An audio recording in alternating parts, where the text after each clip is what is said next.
rock. Yeah. Well, unfortunately. All right. Spock does. So, what's this lizard beat? There's a chart somewhere. We're not Among friends, though, right? I don't think you need to know anything about what's going on in this book to understand what I'm about to read. I don't think so. Moonlight shone off the streak of blood on the concrete path beside Bright Mirror Reservoir. Caleb watched the blood and waited. The first wardens on site had treated the guard's death as a homicide. They scoured the scene, dusted for fingerprints, took notes, and asked about motive and opportunity, weapons and enemies. All the wrong questions.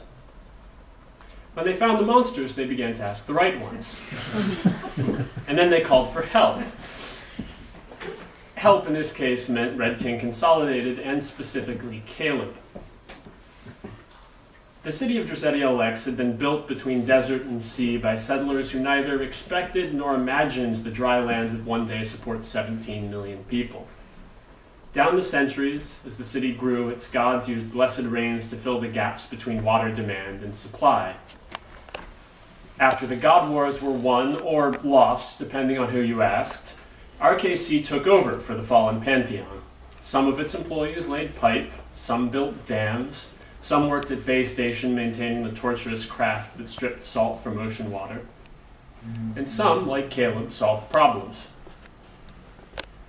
Caleb was the highest-ranking employee on site so far. He expected senior management to swoop in and take charge of a case like this with death and property damage and workplace safety at issue, but his superiors seemed intent to leave Bright Mirror to him. At the inevitable inquest, he would be the one called to testify before deathless kings and their pitiless ministers. The RKC brass had given him a wonderful opportunity to fail. He wanted a drink, but could not afford to take one. For a frenzied half hour, he'd ordered junior analysts and technicians through the routines of incident response. You isolate the reservoir from the city mains, pull some craftsmen out of bed to build a shield over the water, find a few tons of rowan wood stat, check the dam's wards, cordon off the access road, no one comes in or out. Orders given, he stood silent by the blood and the water. Glyphs necklaced Bright Mirror Reservoir in blue light. The dammed river ran glossy black from shore to shore. He smelled cement, space, the broad flatness of still water, and above all that, a sharp ammonia stench. 2 hours ago, a security guard named Halhuadl had walked along the reservoir, casting about in the dark with a bullseye lantern. Hearing a splash, he stepped forward. He saw nothing. No night bird, no bat, no swimming coyote or bathing snake. He scanned the water with his lantern. Where the light touched, it left a rippling trail. That's strange, Hal must have thought before he died. A chill wind blew over the water and produced no waves. Caleb stuck his hands deep into the pockets of his overcoat. Footsteps approached. I grabbed this from the icebox in the maintenance shack, Teo said behind him. The foreman will miss his lunch tomorrow. He turned from the water and reached for the parcel she held, white wax paper tied with twine. Thanks. She didn't let go. What do you need this for, exactly? I want to show you what's at stake. Funny. She released the package. He undid the twine with his gloved hands and opened the paper.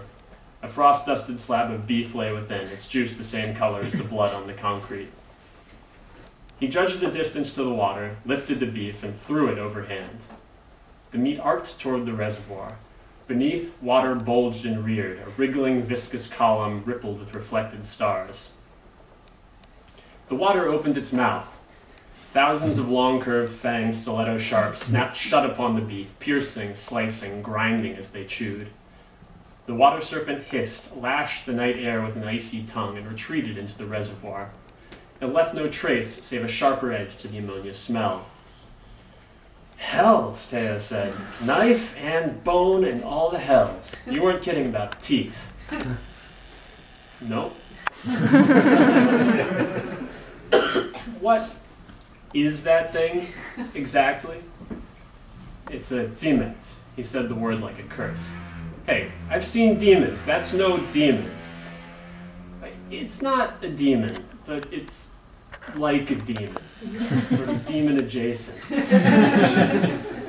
Ket's body and Olana's blood. Teo was not a religious woman. Few people were religious anymore since the God Wars, but the old ways had the best curses. That thing's living in our water. Her voice held two levels of revulsion. Anyone could have heard the first, the common terror. Only someone who knew how seriously Teo took her work would detect her emphasis on the word our. No, Caleb knelt and wiped the meat juice off his gloved fingers onto the ground. It's not in our water exactly. It sort of is our water. Stars glared down from the velvet sky. We've isolated Bright Mirror, but we need to check the other reservoirs. The sea might grow slowly and they're clever. They could be hiding until they're ready to strike. It's just blind luck we happen to catch this one in time. Wait. What do you mean it is the water? The craft keeps our reservoirs clean, right? Wards against germs, fish, scorpion-kind larvae, anything that might pollute or corrupt. Charms to curb evaporation. The reservoir is deep, though, and there are dark shadows at the bottom, and when the sun and stars shine, a border forms between light and darkness. The craft presses against that border. If there's enough pressure, it pokes a tiny hole in the world. He held his thumb and forefinger an inch apart. Nothing physical really can fit through, only patterns, and that's what these are.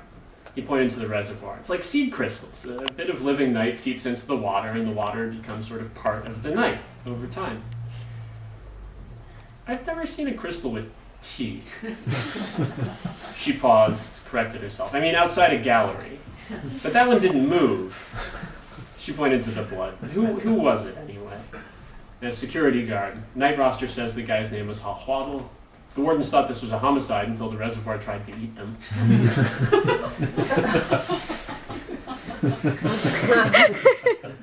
Gravel growled on the road behind. The golem carts arrived at last. Caleb turned. Exhaust puffed from joints in the golem's cart, checking the rowan log. From joints in the golem's legs. There we go. RKC workers in gray uniform jackets walked from cart to cart, checking the rowan logs piled within. Two junior analysts stood beside the foreman taking notes. Good. The workers knew their business. They didn't need Caleb's people interfering. That, Teo said, is a horrible way to die. Quick, Caleb answered, but yeah. That was a poor bastard. Yes. Now we know these things are in the reservoir, we can keep them from getting out, right?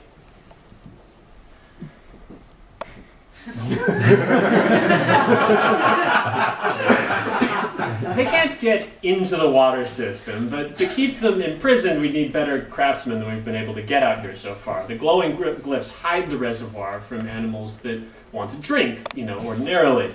So we've inverted them to hide the outside world from the Tsimet, from the stuff in the reservoir. They can't hear us or smell us, but they could kill us no problem if they knew we were here.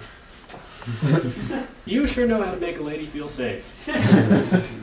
It's fine. The craft division's woken Markov and Bilsman and Telek, and when they arrive, they'll build a shield over the water. You can feel safe then. No way Telek's sober enough for work this time of night. And Markov will be off at the shorefront trying to impress girls with his rich and sinister routine. Dispatch found them all, claims they're up for it. And anyway, the Tsimet aren't a big deal in the meantime, so long as they don't get into the pipes. Glad to hear it, she grimaced. I think I'll lay off tap water for a while. Don't let the boss catch you. Can this kind of infection happen at any time? Technically? He nodded.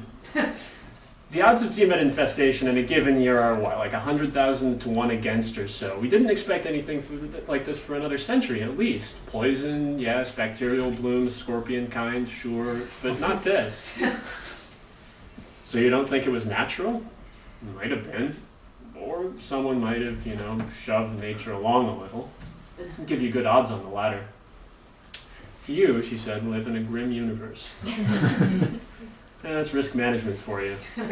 Anything that can go wrong will, with a set probability given certain assumptions, right? I can tell you how to fix it and what you should have done to keep it from happening in the first place. But at times like these, I become a hindsight professional. He pointed at the blood. We ran the numbers when Bright Mirror was built, 44 years ago, and thought the risks were acceptable. I wonder if the King in Red will break the news to Hal's family, if he has a family.